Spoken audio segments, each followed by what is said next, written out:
नमस्कार प्यारे दोस्तों, आपका बहुत बहुत स्वागत है हमारे सेशन में। और आज के इस सेशन में दोस्तों हेल्थ एजुकेशन का नेक्स्ट यूनिट डिसीज यानी रोग के बारे में डिटेल से चर्चा करेंगे। तो आइए शुरू करते हैं दोस्तों, बिना समय का गवाए आइए शुरू करते हैं। रोग क्या है दोस्तों? रोग शरीर की वह स्थिति है जब हमें कार्य करने में समस्या आती है, जिसमें शरीर का कोई अंग या तंत्र सामान्य रूप से कार्य नहीं कर पाता, वही रोग की स्थिति होती है। रोग का अगर हम वर्गीकरण करें दोस्तों, तो रोग मुख्यतः दो प्रकार के होते हैं। रोग दो प्रकार के होते हैं, एक होता है कॉग्निशियल और दूसरा होता है एक्वायर्ड डिसीज। कॉग्निशियल डिसीज वे रोग होते हैं दोस्तों, ये जन्म के समय ही जीन, यहाँ देख रहे हैं आप जीन लिखा है, जीन से समझ लीजिए जेनेटिक, जन्म के समय से ही शरीर में मौजूद होते हैं, जैसे आनुवांशिक विकार और हीमोफीलिया आदि। और एक्वायर्ड डिसीज भी डिसीज होती है जिससे व्यक्ति जन्म के बाद एक्वायर्ड करता है। क्या एक्वायर्ड करता है? यानी बाहरी कारक या जीवन शैली के कारण फैलते हैं और इन्हें पुनः दो भागों में बांटा जाता है। एक्वायर्ड डिसीज को पुनः दो भागों में बांटा जाता है और वो भाग हैं दोस्तों हमारे कम्युनिकेबल डिसीज, जिन्हें इन्फेक्शियस कहते हैं, और नॉन कम्युनिकेबल नॉन इन्फेक्शियस। और हम देखते हैं कम्युनिकेबल डिसीज नॉन इन्फेक्शियस दोस्तों, यानी नॉन कम्युनिकेबल डिसीज वे रोग होते हैं जो किसी बाह्य कारक से नहीं फैलते हैं, ये शरीर में स्वयं उत्पन्न होते हैं और ये संचारी नहीं होते हैं। क्या नॉन संचारी होते हैं? जैसे कैंसर से अगर एक व्यक्ति को वो दूसरे व्यक्ति में नहीं फैल सकता। हृदय रोग, इसके साथ मधुमेह, ठीक है, ये रोग ओबेसिटी, मोटापा, ये रोग ऐसे रोग हैं दोस्तों जिस शरीर में उत्पन्न होंगे वहीं रहेंगे और किसी कारण ये दूसरे में नहीं फैलते हैं। ठीक है, अब हम बात करते हैं कम्युनिकेबल डिसीज, जो संचारी रोग होते हैं दोस्तों। तो ये दो प्रकार के होते हैं। कम्युनिकेबल डिसीज, संचारी रोग दो प्रकार के होते हैं, एक तो होता है दोस्तों कम्युनिकेबल और एक होता है इन्फेक्शियस। इनमें बहुत सा सूक्ष्म अंतर होता है। वैसे ये दोनों कम्युनिकेबल में ही आते हैं, लेकिन सूक्ष्म अंतर ये होता है कि संचारी रोग जो हैं वे रोग जो एक व्यक्ति से दूसरे व्यक्ति में प्रत्यक्ष या अप्रत्यक्ष रूप से फैलते हैं, संचारी रोग कहलाते हैं। जैसे जानवर से जानवर, जानवर से जानवर, या जानवरों से मनुष्य, और मनुष्य से मनुष्य में, मनुष्य से मनुष्य में फैलते हैं। ठीक है, और फैलने का कारण होता है इनमें दोस्तों हवा, पानी, भोजन, शारीरिक संपर्क, हवा, पानी, भोजन, ठीक है, शारीरिक संपर्क या कीड़ों मकोड़ों द्वारा फैल सकते हैं। जैसे दोस्तों संचारी रोग में होता है टीबी, चेचक, हैजा, कोविड-19। ये इनके लिए दोस्तों क्या है, ये आपके जो है व्यक्ति से व्यक्ति और जानवर से जानवर, जानवर से व्यक्ति में भी फैल सकते हैं। ठीक है, इनके लिए हवा, पानी या शारीरिक संपर्क या कीट यानी किसी भी प्रकार के वाहक की जरूरत होती है। अब हम बात करते हैं इन्फेक्शियस। इन्फेक्शियस दोस्तों छोटा सा अंतर होता है, वे रोग जो सूक्ष्म जीवों जैसे बैक्टीरिया, वायरस, फंगी, प्रोटोजोआ इनके द्वारा फैले, वे प्रोटोजोआ के द्वारा शरीर में प्रवेश करने या विकसित होने से फैलते हैं। शरीर में प्रवेश कर जाएं या विकसित हो जाएं, उसके द्वारा फैलते हैं। जरूरी नहीं एक दूसरे में फैले, जरूरी नहीं कि एक दूसरे में फैले। सभी इन्फेक्शियस यानी संक्रामक रोग नहीं होते हैं। ठीक है दोस्तों, सभी इन्फेक्शियस संक्रामक नहीं हो सकते। जैसे टिटनिस, टिटनिस कैसा दोस्तों? इन्फेक्शियस है, ठीक है, लेकिन छूने से नहीं फैलता। लेकिन सभी संक्रामक होते हैं। क्या सभी इन्फेक्शियस संक्रामक नहीं होते हैं, लेकिन सभी संक्रामक होते हैं। क्या संक्रामक जो है ये संक्रामक की श्रेणी में ही सभी आते हैं, लेकिन जरूरी नहीं कि सब इन्फेक्शियस हो। इन्फेक्शियस भी होते हैं दोस्तों जो बैक्टीरिया, वायरस, फंगी, प्रोटोजोआ इनके द्वारा फैल जाएं। क्या ठीक है, जरूरी नहीं कि छूने से फैले। क्या छूने से फैले, ठीक है। अब हम देखते हैं दोस्तों जो रोग होता है हमारा, जो संचरण होता है उसका यानी जो फैलता है वो कितने प्रकार से फैलता है। तो दोस्तों 2 प्रकार से फैलता है, डायरेक्ट और इनडायरेक्ट। डायरेक्ट वे रोग जो सीधे संपर्क से फैले, जैसे चुंबन, किस करने से, या लार के माध्यम से, या सेक्स के माध्यम से, या मिट्टी के माध्यम से, या कपड़ों के माध्यम से ये फैलते हैं। डायरेक्ट संपर्क से फैलते हैं। और इनडायरेक्ट वाले अप्रत्यक्ष रोग होते हैं जो इनडायरेक्ट फैलते हैं, यानी इसे डायरेक्ट संपर्क में आने की कोई ज़रूरत नहीं। ये होते हैं दोस्तों वाहन जनित, यानी वाहनों के द्वारा आ जाएं। क्या इन्हें कहते हैं व्हीकल बॉर्न, ठीक है।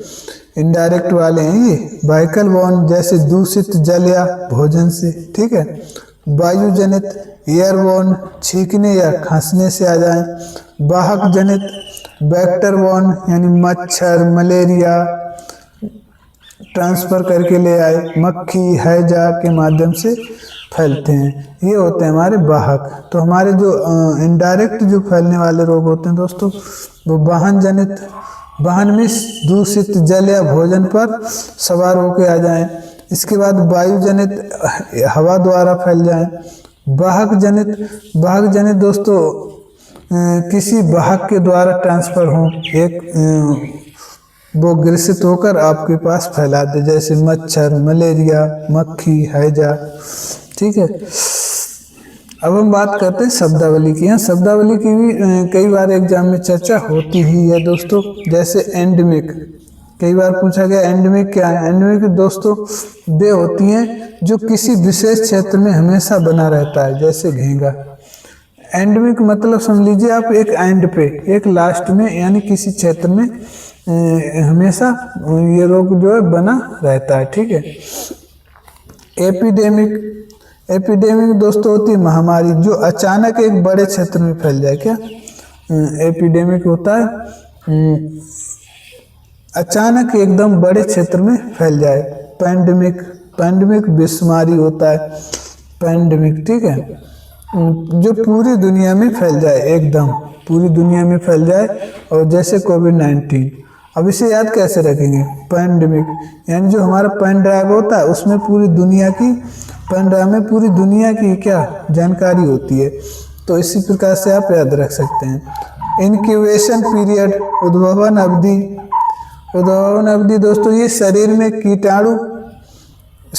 कीटाणु के प्रवेश करने, और जब शरीर में हमारे कीटाणु प्रवेश करता है उसके बाद और पहला लक्षण आने तक, कहाँ दोस्तों, पहला लक्षण आने दिखने तक के बीच का जो समय होता है उसे उद्भवन अवधि या इनक्यूबेशन पीरियड कहते हैं। उम्मीद करते हैं आपको समझ में आ रहा होगा। अब हम दोस्तों बढ़ते हैं संक्रामक रोग को स्टडी करेंगे, ठीक है, रिवीजन करेंगे। जैसे संक्रामक रोग, तो सर्वप्रथम में याद रखेंगे दोस्तों बैक्टीरिया से होने वाले रोग, जो संक्रामक रोग वे रोग होते हैं बाहर भी जीवित रहें और शरीर के एक कोशिकीय होते हैं, शरीर में संख्या बढ़ा देते हैं। क्या बाहर से आकर जीवित शरीर के प्रवेश करके शरीर में संख्या बढ़ा लेते हैं। और ये दोस्तों हवा, पानी, भोजन या सीधे संपर्क से फैल सकते हैं, ठीक है। अब हम देखते हैं बैक्टीरियल रोग क्या होते हैं। बैक्टीरियल रोग दोस्तों याद करने की ट्रिक है, पंडित जी का टिक न्यू है, इस प्रकार आप याद रख सकते हैं। वैसे दोस्तों रोग, बैक्टीरिया और अंग, कौन सा अंग प्रभावित करते हैं ये हमें ध्यान रखना होता है। जैसे प्लेग दोस्तों इसका जो बैक्टीरिया है पास्चुरेला पर्टुसिस है, और कहीं कहीं इसे एयर्सिनिया एयर्सिनिया भी पर्टुसिस भी कहा जाता है। ये कोक को प्रभावित करता है और आरबीसी की मात्रा को कम करता है। ठीक है, इसके बाद हमारा डिप्टीरिया का बैक्टीरिया दोस्तों कोरोनो बैक्टीरियम, ये गला और श्वसन तंत्र को प्रभावित करता है। ठीक है, अब हम बात करते हैं तपेदिक यानी टीबी। क्या तो दोस्तों टीबी जो है इसके लिए बीसीजी का टीका लगाया जाता है। किसका? बीसीजी का टीका लगता है, और जिसकी फुल फॉर्म होती है बैसिलस क्यूलिन ग्यूरिन। ठीक है, अब माइकोबैक्टीरियम इसका बैक्टीरिया होता है, और इसका फुल फॉर्म होता है माइकोबैक्टीरियम ट्यूबरक्लोसिस। और डॉट्स प्रोग्राम, एक प्रोग्राम चलता है डॉट्स, उसके द्वारा इसको कंट्रोल किया जाता है, और ये सीधे फेफड़ा और श्वसन तंत्र पर क्या करता है? अटैक करता है। अब जी से देखते हैं गोनेरिया का बैक्टीरिया दोस्तों नाइसेरिया, और ये मूत्र मार्ग को प्रभावित करता है। सेक्स ऑर्गन में ये रोग उत्पन्न होता है। इसके बाद हमारी आती काली खांसी जो है इसके लिए डीपीटी का टीका लगाया जाता है, और इसका बैक्टीरिया होता है बॉर्डेटेला पर्टुसिस, और ये श्वसन तंत्र को प्रभावित करता है। इसके बाद हम देखते हैं टिटनिस को दोस्तों लॉकजा भी कहा जाता है, क्योंकि इसमें दोस्तों किसी भी मरीज की जो मसल्स होती हैं वो लॉक हो जाती हैं, जबड़ा जो है उसका लॉक हो जाता है। उसके लिए एक कंबाइंड टीका बनाया गया है जो होता है डीपीटी, उसको लगाया जाता है। क्लास्ट्रीडियम टिटेनिस का क्लास्ट्रीडियम टिटेनी क्या है? बैक्टीरिया है, और ये सीएनएस को प्रभावित करता है। इसके साथ साथ ही स्केलेटल मसल को भी प्रभावित करता है, और धूल और लोहा इसके माध्यम से ये फैलता है। कुष्ठ रोग दोस्तों इसे हैंसन रोग भी कहा जाता है। हैंसन नामक वैज्ञानिक ने इसकी खोज की थी, इसलिए इसे हैंसन रोग भी कहा जाता है। और ये माइकोबैक्टीरियम लेप्री जो है इसका मुख्य बैक्टीरिया है, जिसके माध्यम से फैलता है, और ये पेरिफेरल नर्वस सिस्टम और प्लस त्वचा को प्रभावित करता है। ठीक है, पेरिफेरल नर्वस सिस्टम आप जानते ही होंगे। इसके बाद हम देखते हैं निमोनिया इसको कहते हैं स्ट्रेप्टोकोकस और या फिर डिप्लॉक्सी निमोनी बैक्टीरिया से फैलता है, और ये फेफड़े व आरबीसी को प्रभावित करता है। इसके बाद हैजा जो है दोस्तों ये ओआरएस घोल के द्वारा भी कंट्रोल किया जाता है, और इसका जो है बैक्टीरिया है विब्रियो कोलरी, और ये मक्खी जल पानी द्वारा फैलता है। क्या हैजा, और ये पाचन तंत्र को दोस्तों प्रभावित करता है। इसके बाद टाइफाइड के दोस्तों टेस्ट होता है बाइडल टेस्ट, और इसके आंत का बुखार यानी आंत को प्रभावित करता है, और साल्मोनेला टाइफी बैक्टीरिया इसका नाम होता है बैक्टीरिया का, और इसके साथ साथ ये पाचन तंत्र को प्रभावित करता है, जल के माध्यम से भी फैलता है। ठीक है, एसटीडी दोस्तों एसटीडी में ये इसमें आता है गोनेरिया, सिफिलिस और नाइसेरिया, और एसटीडी को सेक्सुअल ट्रांसमिटेड डिसीज भी कहा जाता है। इस प्रकार हमने बैक्टीरिया को सारे बैक्टीरिया से बनने वाले लगभग सभी क्वेश्चनों के बारे में हमने चर्चा कर ली है दोस्तों। अब हम बात करते हैं वायरस से होने वाले रोग। तो वायरस दोस्तों क्या है? सजीव और निर्जीव के बीच की कड़ी है, यानी कुछ वायरस सजीव भी होते हैं, कुछ निर्जीव भी होते हैं। होता क्या है दोस्तों, जीवित सेल के भीतर ये प्रजनन करते हैं। क्या ये हवा में होते हैं तब तक ये मृत अवस्था में रहते हैं, लेकिन जैसे जीवित सेल में प्रवेश करते हैं तो ये भीतर प्रजनन करते हैं, बड़ी मात्रा में अपने आप को बढ़ाते हैं। ठीक है, और शरीर में सजीव हो जाते हैं और बाहर क्या होते हैं? निर्जीव अवस्था में रहते हैं। इनमें डीएनए व आरएनए दोनों पाया जाता है। ठीक है, डीएनए व आरएनए दोनों पाया जाता है। अब हम बात करते हैं रोग एड्स के।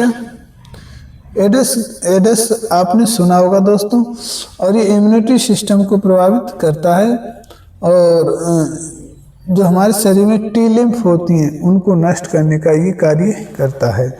टी लिम्फ को नष्ट करने का कार्य करता है। ठीक है, अब हम देखते हैं HIV के जो एड्स होता है दोस्तों, HIV नामक वायरस से फैलता है और इसका नाम होता है, फुल फॉर्म होती है ह्यूमन इम्यूनो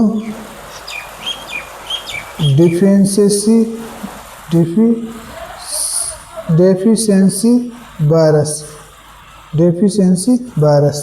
ठीक है। और इसकी जांच दोस्तों एलिसा नामक टेस्ट से की जाती है, पुष्टि की जाती है और फिर वेस्टर्न ब्लास्ट होता है। प्रतिरक्षा तंत्र, क्या प्रतिरक्षा तंत्र जो है टी लिम्फ को ये प्रभावित करता है। प्रतिरक्षा तंत्र यानी टी लिम्फ को प्रभावित करता है। इसके बाद हमारा आता है इन्फ्लुएंजा जो है दोस्तों ये मैक्सो वायरस से फैलता है और ये श्वास नली को प्रभावित करता है। इसके बाद हमारा डेंगू जो है एडिज एजिप्टी नामक मच्छर से फैलता है और ये इसको आर्बो वायरस भी कहते हैं और हड्डी तोड़ बुखार इससे आता है, जिससे हड्डियां बिल्कुल क्या होती हैं, कमज़ोर हो जाती हैं, प्लेटलेट्स इसमें कम होती हैं, ठीक है, डेंगू से, ठीक है। एक वर्ड आपको याद रखना है, पीच डे, ठीक है, यानी पीलिया, चिकनगुनिया और डेंगू एक ही मच्छर से फैलते हैं। पीलिया, चिकनगुनिया और डेंगू एक ही मच्छर से फैलते हैं, वो होता है हमारा एडिज एजिप्टी मच्छर, ठीक है। इसके बाद हम बात करते हैं ट्रोकोमा। ये दोस्तों आँखों में, क्या आँखों के जो रोए होते हैं उसमें फैलता है और इसको कहते हैं क्लेमिडिया, क्या क्लेमिडिया वायरस से फैलता है और इसमें दोस्तों आँखें जो हैं व्यक्ति की लाल हो जाती हैं। उसके बाद खसरा, ठीक है, खसरा MMR नामक वायरस से फैलता है और ये श्वसन तंत्र को प्रभावित करता है। और इसके बाद है रेबीज को हाइड्रोफोबिया भी कहते हैं दोस्तों और ये रैबिडो वायरस द्वारा फैलता है और इसमें CNS यानी सेंट्रल नर्वस सिस्टम और मांसपेशी तंत्र दोनों प्रभावित होते हैं। कारण क्या होता है, कुत्ता, बिल्ली इनके काटने से इनका वायरस जो है, रेबीज वायरस जो है मनुष्य में फैल जाता है, जिससे व्यक्ति को पानी से डर लगने लगता है। और इसकी टीके की खोज, रेबीज के टीके की खोज किसने की थी दोस्तों? रेबीज के टीके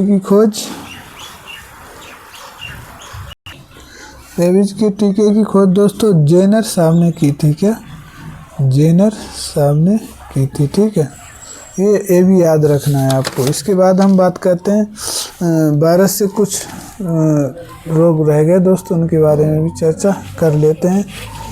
वो है हमारे गलघोंटू, क्या गलघोंटू यानी इसमें दोस्तों क्या होता है, गला क्या है, ये लगता है कि बिल्कुल घोंट दिया है, क्या मम्स वायरस से फैलता है और CNS सेंट्रल नर्वस सिस्टम व हाथ व पैर इससे प्रभावित होते हैं।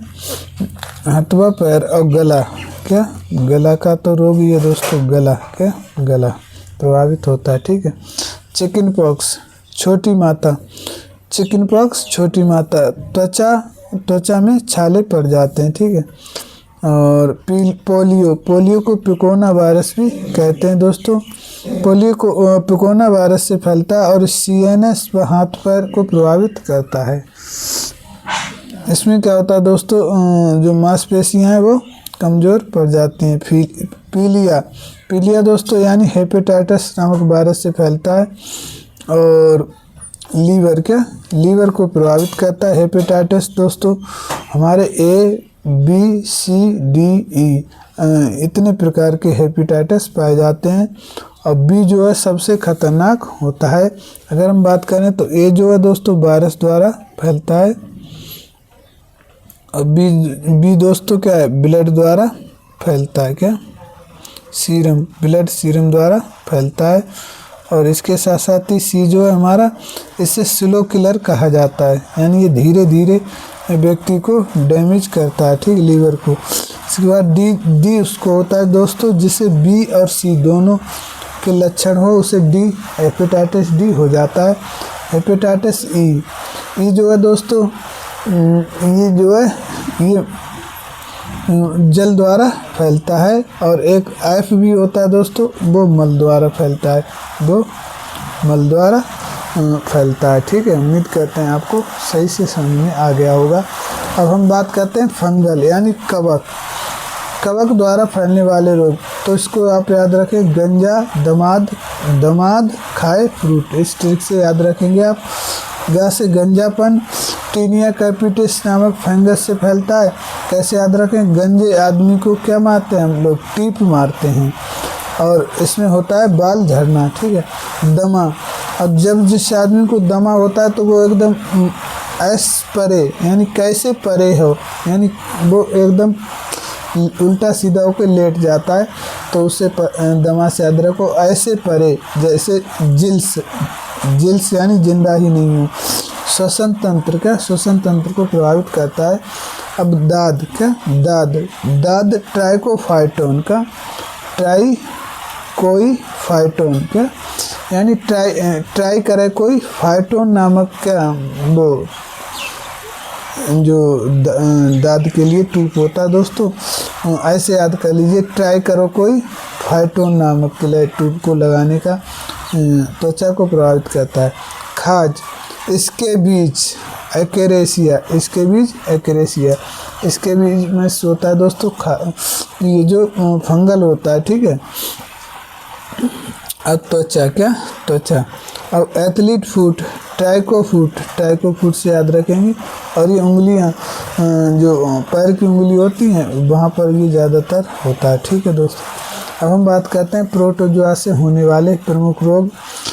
प्रोटोजोआ से होने वाले प्रमुख रोग हैं दोस्तों, और उन्हें याद करने की ट्रिक है, पा फा का म पे सोते हैं जब उन्हें दस्त होते हैं। ठीक है, जब किसी कहने मतलब पापा काम पे सोते हैं। ठीक है, ये ट्रिक है।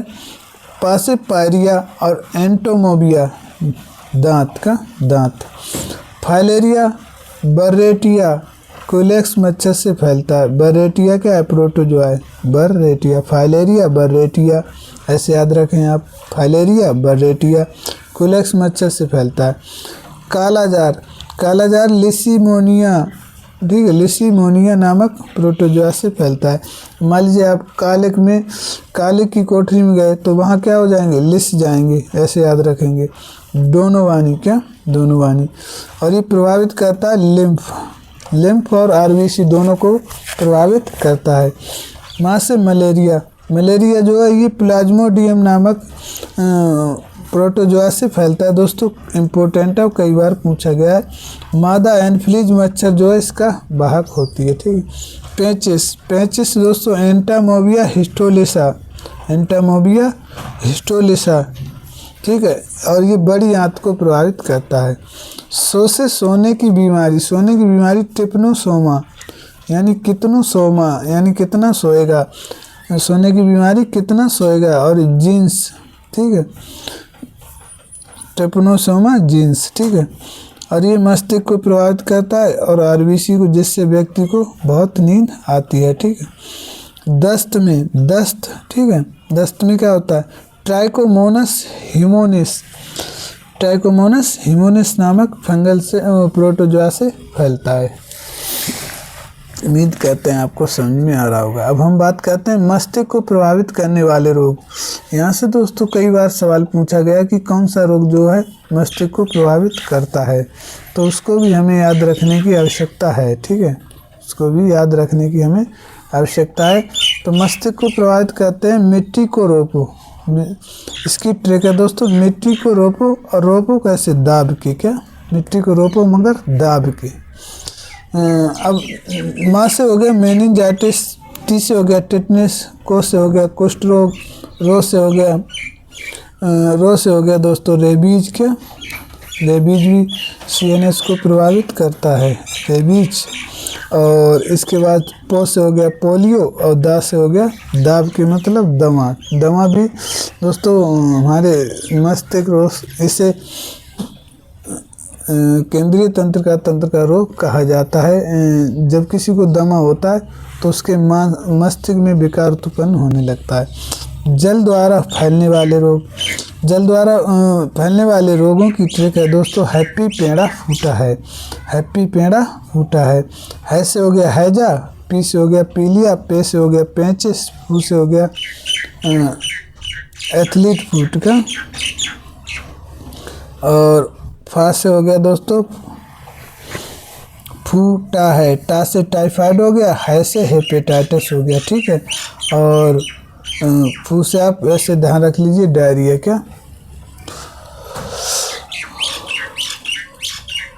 अब हम देखते हैं हवा से फैलने वाले रोग। हवा से कौन कौन से रोग हैं जो फैलते हैं?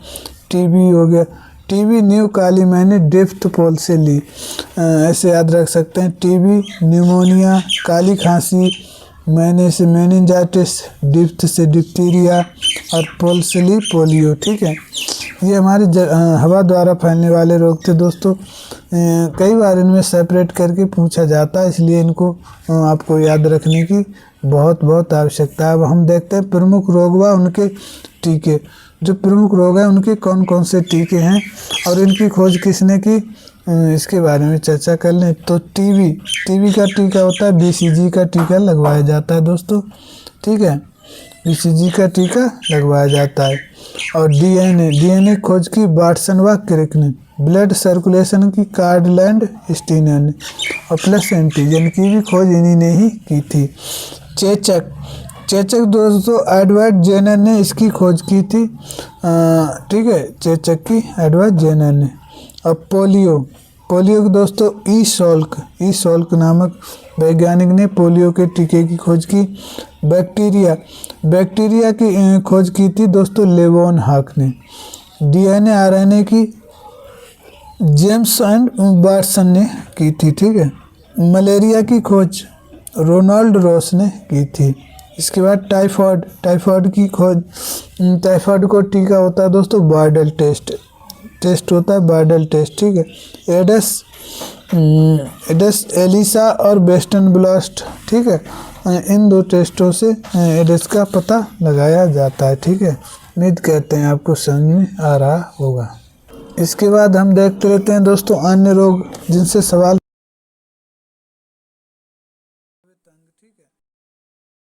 निकट दृष्टि दोष, यहाँ अवतल लेंस का प्रयोग किया जाता है। दूर दृष्टि दोष, उत्तल लेंस का प्रयोग किया जाता है। इसके बाद हमारा होता है गठिया रोग हो जाता है दोस्तों। ये क्या होता है,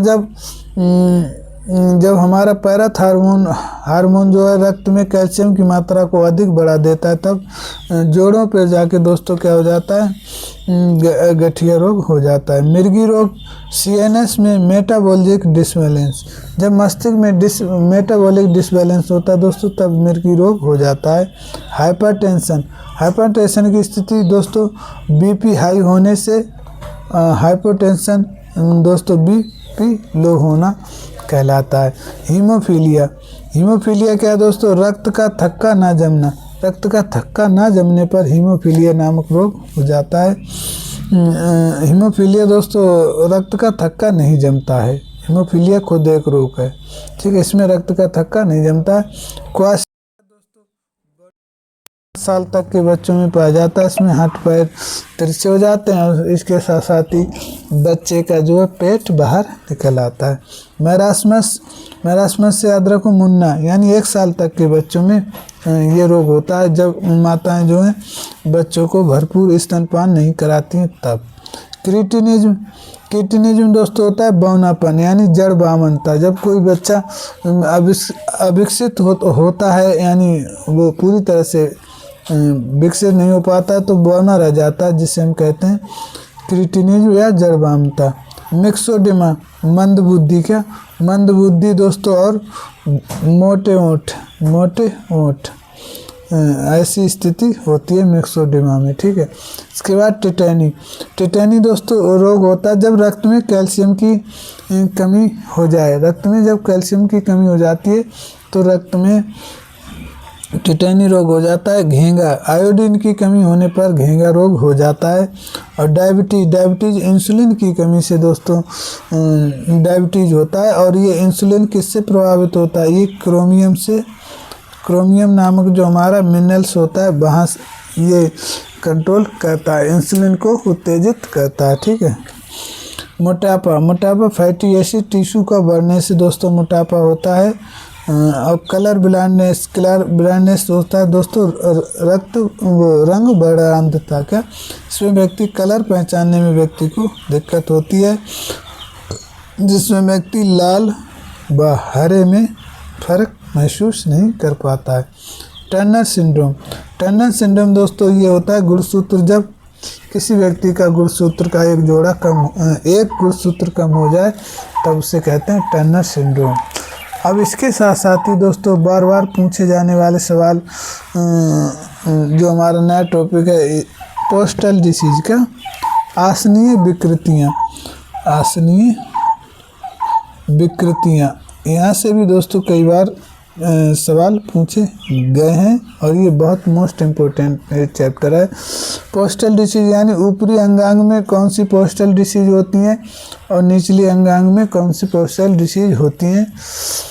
तो हम सर्वप्रथम देखते हैं ऊपरी अपर लिंग यानी ऊपरी अंगांग में जो डिसीज होती है। डिसीज क्या दोस्तों, जो पोस्टल डिसीज होती है यानी विकृति उत्पन्न होती है ऊपरी अंगांग में, तो वो क्या होती है। स्कोलियोसिस आप जानते होंगे दोस्तों, इसे सी या एस शेप से भी एस शेप नाम से जानते हैं। और ये दोस्तों लेटरल स्पाइन कर्वेचर के नाम से भी जानी जाती है। अब स्कोलियोसिस का अगर हम वर्णन करें तो ये रीढ़ की हड्डी का एक तरफ दोस्तों रीढ़ की हड्डी का एक तरफ दाएं या बाएं झुक जाना होता है। जैसे ये मान लीजिए हमारी रीढ़ की हड्डी है, इसमें रीढ़ की हड्डी दोस्तों एक या दाएं या बाएं तरफ क्या हो जाएगी, झुक जाएगी। ठीक है। और जिससे एक कंधा ऊंचा और एक क्या हो जाता है, नीचा हो जाता है। एक कंधा कैसा हो जाता है, एक कंधा ऊंचा हो जाएगा और एक कंधा नीचा हो जाएगा स्कोलियोसिस से। ठीक है। आसन, अगर इसके सुधारात्मक आसन की बात करें तो इसको आप याद रखेंगे CHUDBA। ठीक, इस ट्रिक से यानी उड़वा चच्चू उड़वा। ठीक है। यानी चक्रासन, उष्ट्रासन, धनुरासन और भुजंगासन और अर्ध चक्रासन। ठीक है। इससे इसमें क्या किया जाता है, स्कोलियोसिस में इससे सुधार किया जाता है। अब हम बात करते हैं लॉर्डोसिस क्या है दोस्तों। लॉर्डोसिस के उपनाम से कई बार सवाल पूछे गए हैं, ये इम्पोर्टेंट है। इसको कहते हैं होलोवैक क्या और सोयवैक भी पूछा गया है। और ये लुम्बर हाइपर लॉर्डोसिस भी कही जाती है। रीढ़ का, इसमें होता क्या दोस्तों, रीढ़ की हड्डी का निचला हिस्सा, अब मान लीजिए ये रीढ़ की हड्डी है आपकी, ये रीढ़ की हड्डी है, इसमें निचला सिरा क्या हो जाएगा, बाहर की तरफ झुक जाता है। निचला सिरा क्या हो जाए, अंदर की तरफ और अत्यधिक झुक जाता है, ये अंदर माना जाएगा। ठीक है दोस्तों, अंदर की तरफ झुक जाता है। पेट आगे की ओर निकल जाता है, जबकि कूल्हे पीछे की ओर हो जाते हैं दोस्तों। अगर हम बात करें, ये हमारी फ्रंट एरिया है, तो ये हमारा पेट जो है रीढ़ की हड्डी का झुका, जो अंदर की तरफ झुकी, तभी पेट क्या होता है, बाहर निकल जाता है। और कूल्हे, ये कूल्हे हैं, ये कूल्हे क्या पीछे हो जाते हैं। ठीक है। आसन इसमें दोस्तों काम करते हैं, इसको याद रखने की ट्रिक है फोन्स। लाडो हलो शोय और फोन्स करेगी यानी पी से पश्चिमोत्तासन और एस से हलासन, इसके बाद उत्तानासन और एन से नवासन और एस से सुप्त वीरासन वीरासन। ठीक है, सुप्त वीरासन। इसके बाद हम बात करते हैं काइफोसिस की। काइफोसिस क्या है दोस्तों, तो इसको याद रखेंगे आप, हंचबैक और राउंडबैक, ये इसके उपनाम होते हैं। काय को हंसे और रोवे, यानी हंचबैक और राउंडबैक। ठीक है, इसके उपनाम है। इसमें क्या होता है, इसमें ऊपरी रीढ़ की हड्डी यानी थोरेसिक स्पाइन बाहर की ओर झुक जाती है, जिससे कंधे आगे की ओर झुक जाते हैं और सिर आगे की ओर निकल जाता है। अब इसमें दोस्तों अगर हम बात करें तो ये सिर है किसी का, तो ये कंधे जो हैं ऐसे निकल जाते हैं, ठीक है, ऐसे निकल जाते हैं।